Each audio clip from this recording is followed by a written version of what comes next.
Hey guys, how's it going? I just saw something and wanted to share it with you. So I'm here grooming puppers, and this is where my drying counter is in my groom shop. And I'm looking out over the pasture, and it's kind of hard to decipher it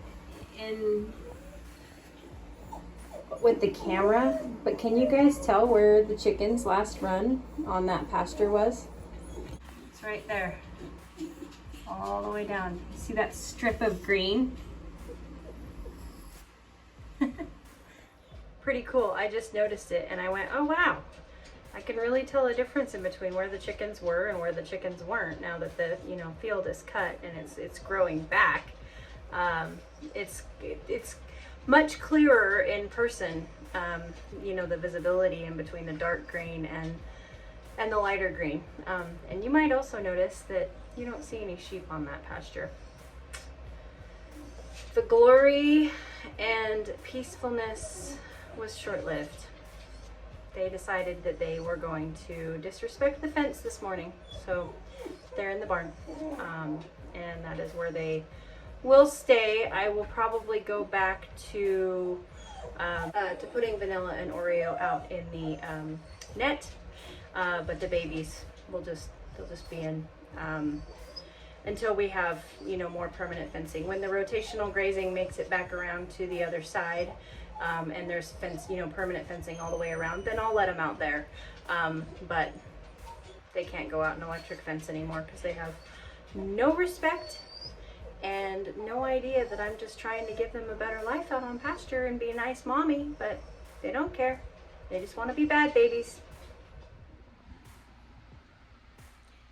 I'm sitting here, I just got off work, and everywhere around me, and I told you guys this would happen, but everywhere around me there are dogs chewing on sweet potatoes. There's one right there.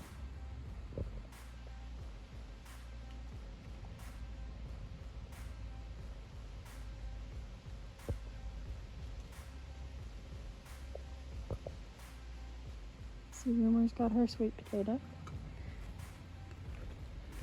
Let's see if I can sneak up on these two.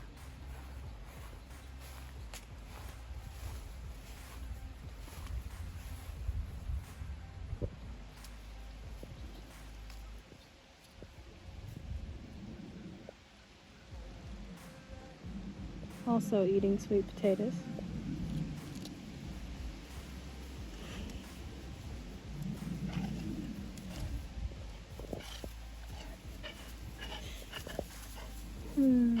It's a crack up. Oh yes, he has his own sweet potato, don't you? Pretty proud of yourself, aren't you? Yep. It's just cracking me up. So anyway, you guys, I'm getting ready to start this vlog, but I'm not quite ready yet.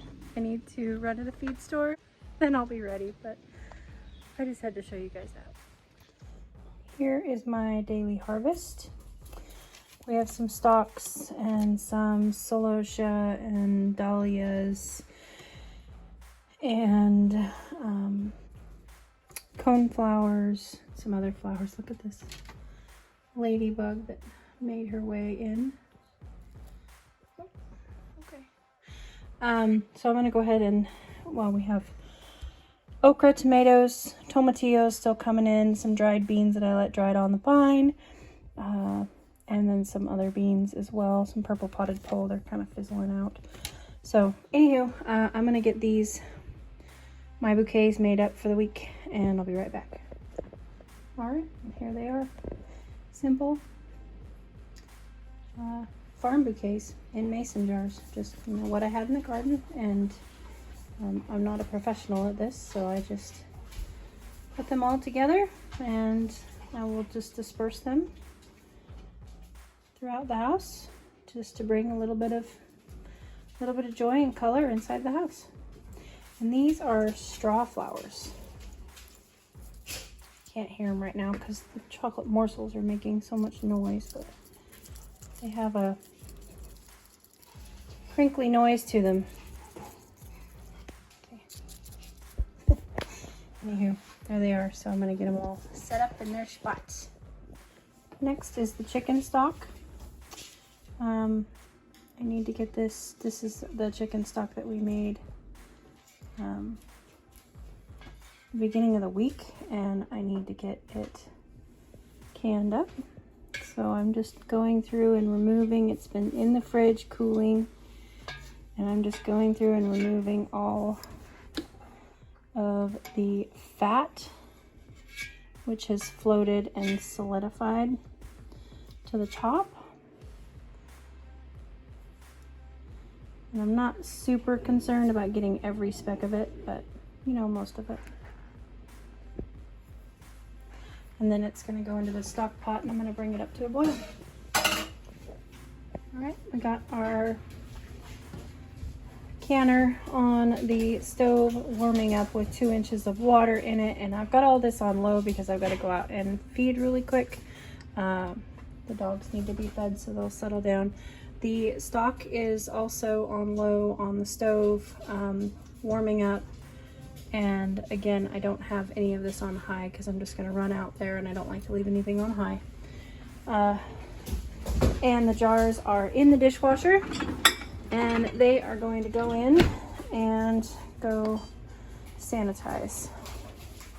And we'll get those getting sanitized. So I'm going to go out and feed the dogs who are driving me bonkers, and get the eggs.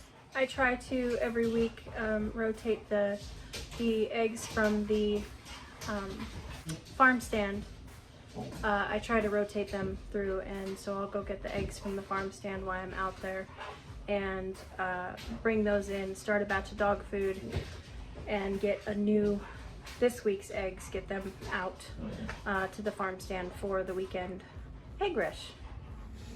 And can I just say, you guys, these dahlias are just making me happy. Making me super, super happy. They're huge. I mean, there's my hand for comparison. I got little hands, but they're just absolutely stunning. So much joy. All right, I brought in all of the eggs from the farm stand, and they all got cracked into this bowl, which is going into the crock pot with 1.5 pounds of zucchini rings.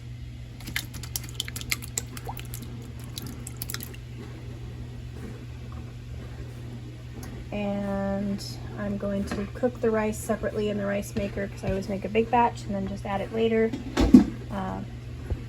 This is going to cook on low for a while. So that will cook on low.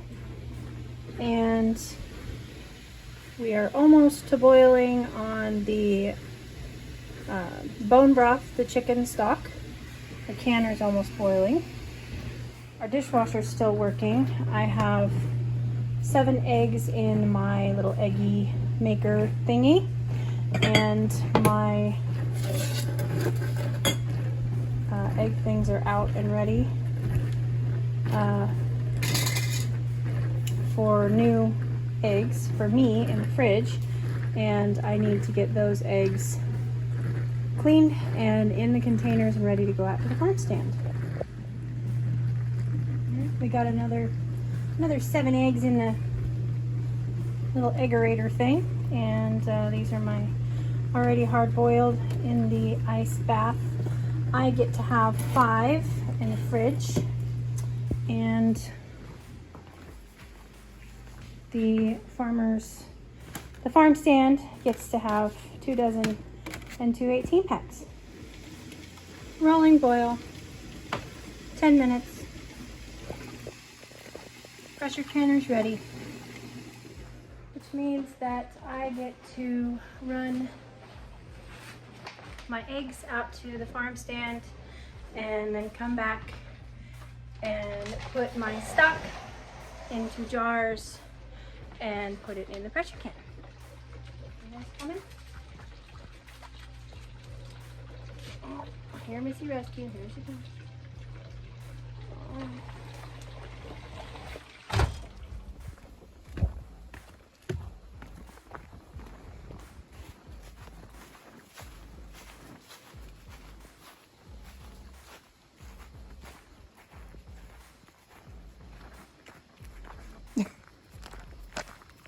Dogs and sweet potatoes everywhere.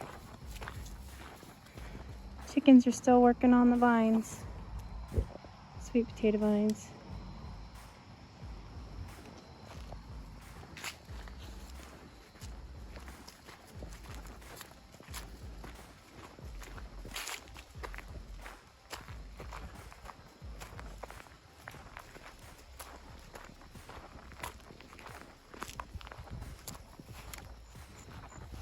Hi, baby girl.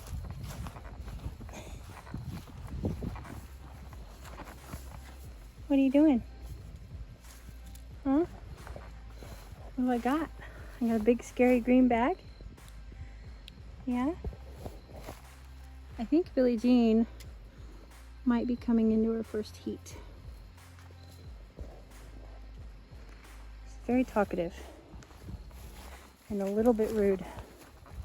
I said it. Sorry, not sorry. All right. Farm stand fridge is restocked.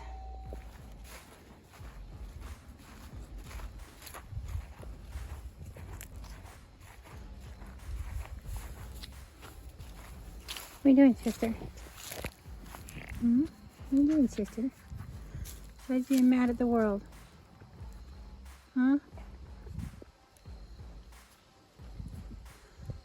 Besides being mad at the world. Yeah, I know.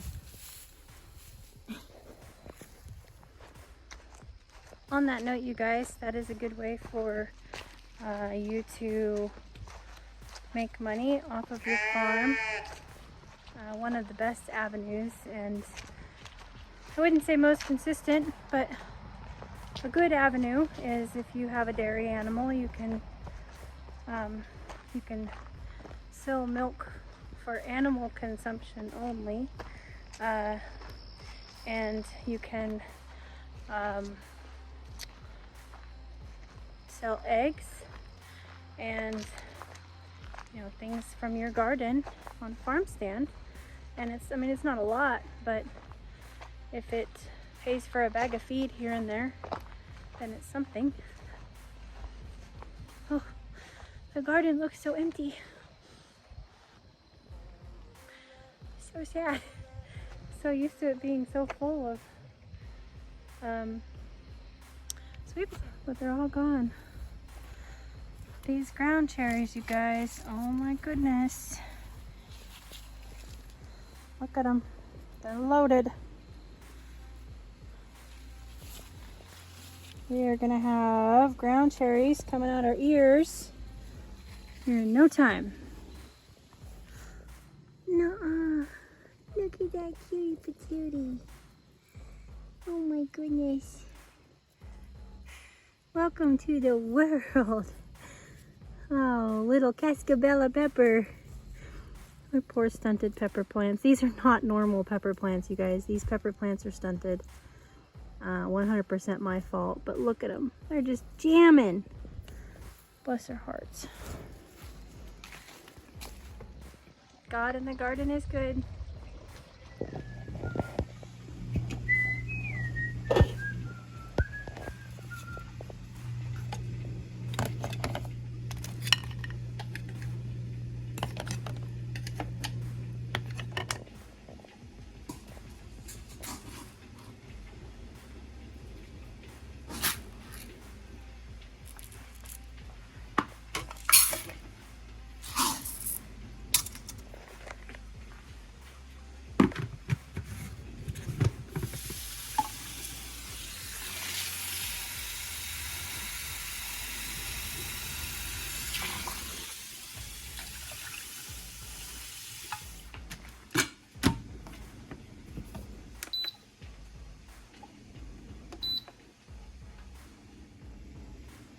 Okay, you guys, so I did 4 quarts, and isn't that just the most gorgeous golden color? And you do see some bits and pieces floating in there. That is meat. This is 100% bone broth, chicken bone broth. No additives. There's no salt in it. There's no seasonings. There's no anything, for 2 reasons. One, I like to be able to add my seasonings later if you know, depending on what I'm using it for. I always like to have a plain one around. And two, I like to have this to put in the dog food. And that way I know that this is safe. It doesn't have any seasonings that are bad for them. But look at that color, you guys. Oh my goodness. And we just have just a teeny tiny bit left in the bottom of our stock pot. And I will go ahead and put that right back into the crock pot, into the dog food for this batch for added protein. Paper towel, a little bit of white vinegar on it. Wiping my rims really good. Super important when you're working with especially meat products. I do this with everything that I can, but meat products sometimes have a little bit of animal fat in them, you know, greasiness, and so it's, I mean, super important. I go back over these twice when I'm doing any kind of stock or canning any kind of meat, just because of the fat that's in it. And my lids.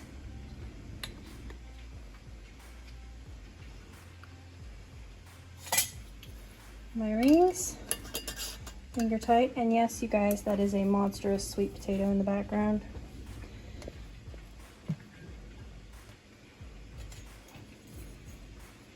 Finger tight.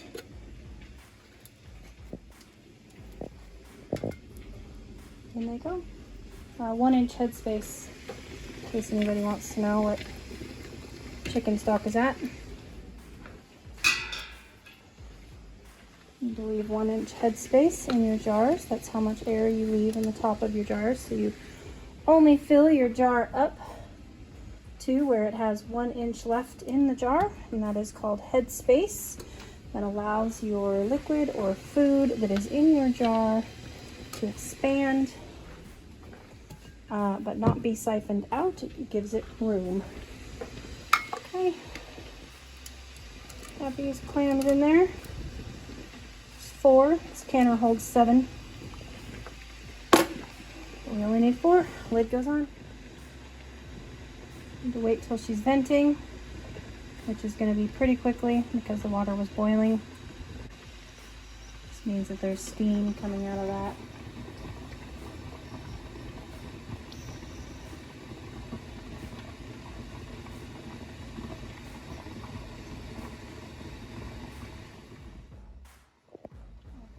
It, but I can't keep my finger there, so it is steaming, and we need to let it do that for 10 minutes.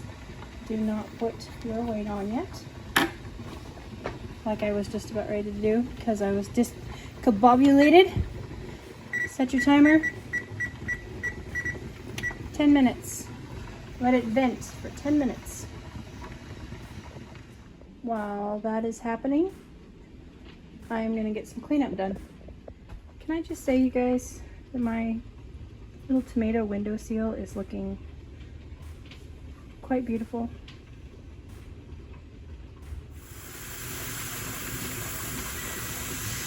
I have to wait.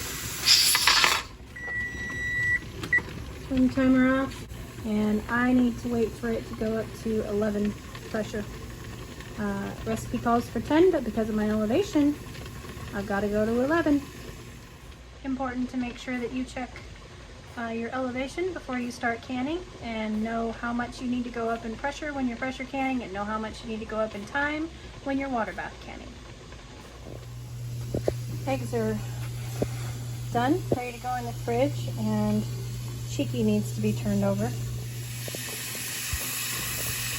Okay, so just barely reached 11 pounds of pressure.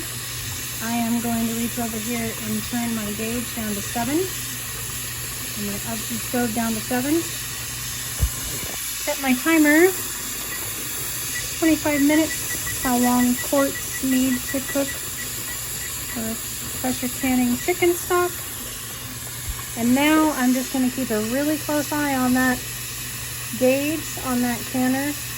Make sure that it stays at 11, and I'll just keep adjusting the oven, the stove, not the oven, up and down to where, until it stabilizes. And then I can kind of, you know, just rely on the timer. But it's important these first few, you know, few or 5 minutes of pressure canning under pressure. When it reaches your pressure, and I can see it's creeping up a little bit, so I'm going to turn it down to 5. It's important to watch it until you see it, you know, balance out and stay at the pressure that you want it at. You don't want it going wild on you, and you want to make sure that you're pressure canning your food at the appropriate pressure. So kind of meticulous little moments here, but easy peasy the rest of the way once you get it stable out. In the meantime, Cheeky, the sourdough starter, is getting a good feed. I feed my sourdough starter with 50% wheat flour. And I also keep my sourdough starter in the fridge, so she only gets fed once a week. And then I take her out, and before I'm ready to bake bread, the day before, sometimes I take her out a couple days before. If I haven't used her in a while, and I'll give her a good 2 feedings before I use her, just to kind of spruce her back up. But for maintenance level, she gets fed once a week, and she is growing, getting quite large, because I am going to start offering her at the farm stand as well. Okay, now it's time to take care of some garden harvest. I'm going to core and score all of these, besides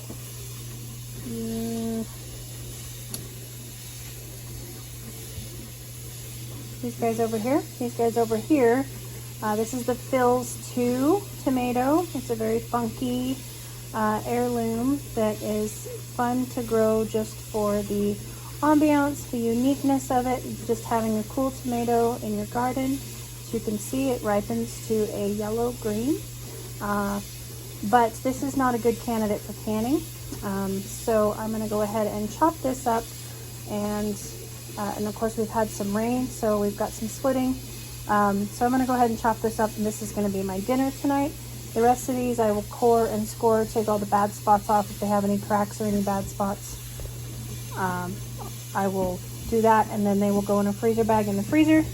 I've got a few radishes here that I harvested yesterday, and so I'm just going to slice them up, and I'm going to put them in a quick pickle in the fridge. Some okra that we're going to ring up, just slice them into rings and put them in the freezer for fried okra later.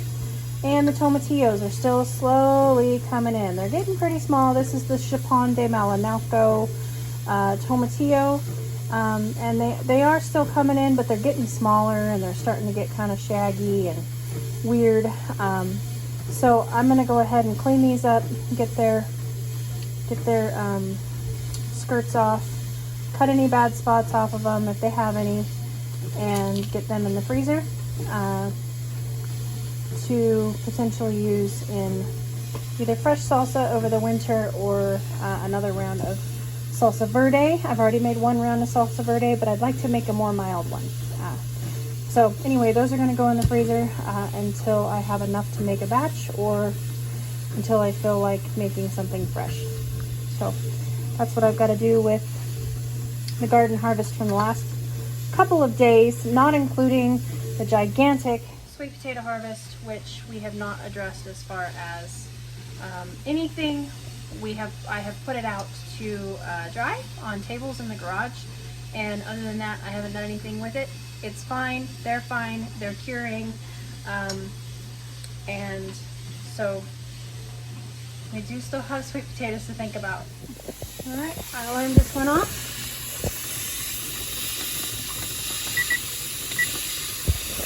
Turn the heat off.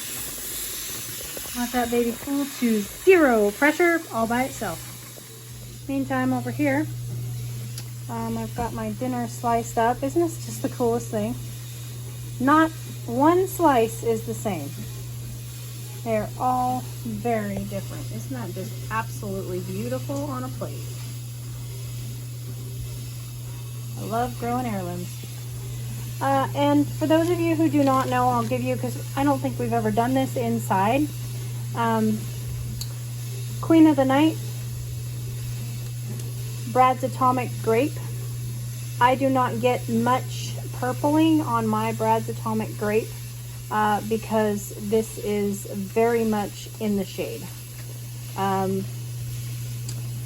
a very good example. I don't really have any great examples. Indigo Blue. And the Indigo Blue, I don't think I will grow that again. I struggle, as you can see, every one of these has got a slice cut out of it because every single one of them splits. And I do have a Ozark Pink, which they look really, really red on camera, but they are very much pink. I wonder if I can show you the difference. Not really. Doesn't really show it. Okra is all cut into rings. The freezer bag. The radishes are getting happy in a jar with some pickling spice and just a quick pickle brine. And I still have the tomatillos to do. Alright, there they are. All cleaned up in their little baggie to go in the freezer. Aren't they beautiful?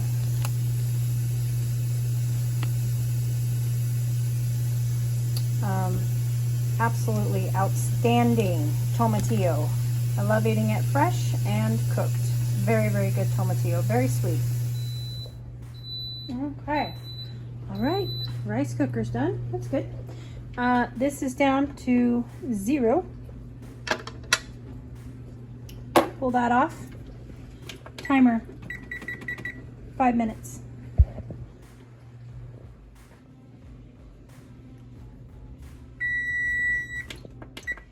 Okay. It's rested for 5 minutes. Go ahead, open it up. I'm going to set you down for a second.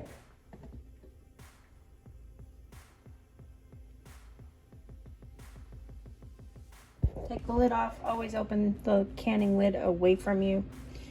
Timer, 10 minutes.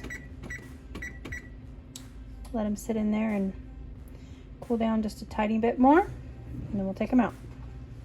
They look good. Meanwhile, I'm going to bag up the extra rice that I made, and 1 pound of rice will go into the crock pot with the dog food.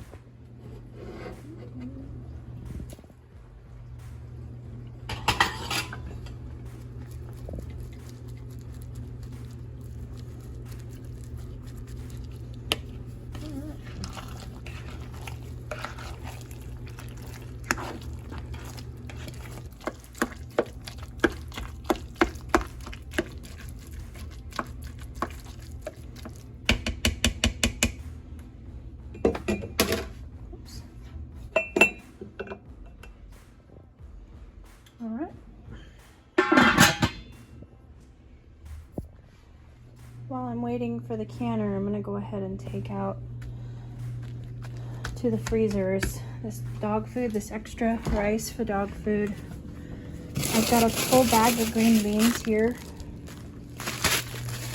from the garden that I've frozen. And I'll leave the okra in here. I have a full bag of tomatoes now to go out to the garden. Or I'm sorry, to go out to the freezer. So I'm gonna take this stuff out to the freezer. I think that's all I have right now. Yes, to take out there. So actually, I think I'm gonna go ahead and leave. Let's see here. I want to see how much these weigh.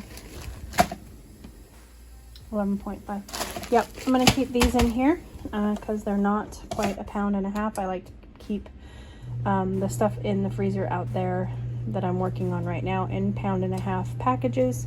And it will be kind of neat to have these just here in the house freezer to use, you know, like if I decide to just steam up some green beans.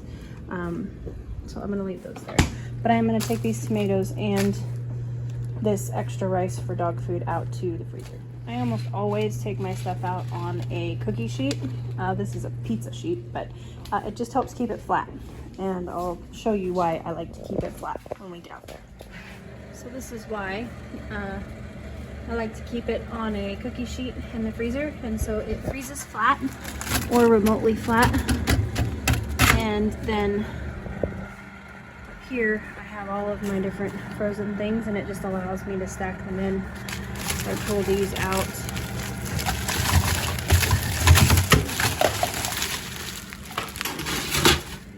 Real quick, you can see all of that frozen food back there. And these are all garden vegetables that I have frozen in 1.5 pound packages, because that's the weight that we use in dog food, but also it's perfect size for us. And then this is catfish for dog food, and also some chickens back there that we butchered. All of the tomatoes go in the door because they're, you know, they don't freeze flat, so they go in the door. And then I've got my muscadines are down there in a bowl. I'm gonna get to those soon. Oh, and I mean, every southern freezer has got to have some catfish bait in it, right? Put them out here. I'll show you guys the sweet potatoes all laid out. And most of these are good. And then, you know, we start in with our bad ones. And I'm just letting these bad ones cure. If they go bad, you know, like start to mold and stuff, then I'll feed them to the chickens. But I'm just kind of letting them dry and cure out here and wait for me, because I am actually going to try to cut the bad parts away from them and save what I can for dog food. I'll just cube it and use it for dog food.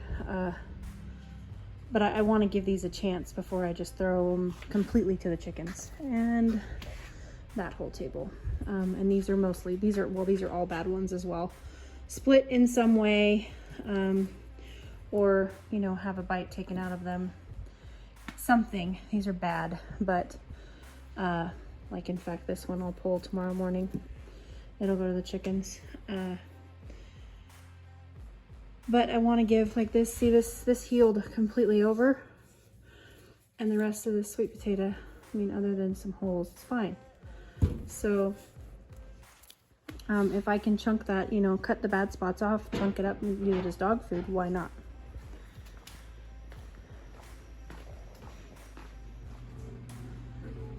Clearly our timer's gone off. Oops. So let's get these bad boys out.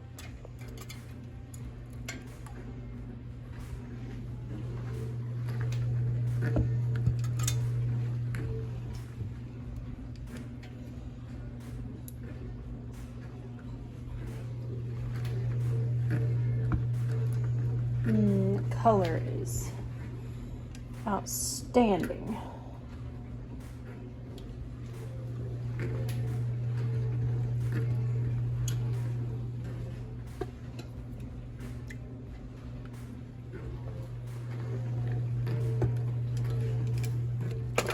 And the dog food's done. So I will go ahead and get this in the dog food containers and get it in the fridge.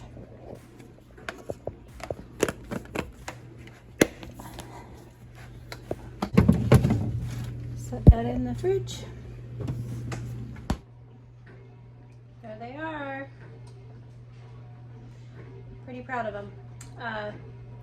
So I think that this will be where I leave you guys, and thank you for coming along with me today and every day that you do. I so appreciate you stopping by my homestead and taking a seat in my kitchen while I cook and prepare things from our garden and our farm.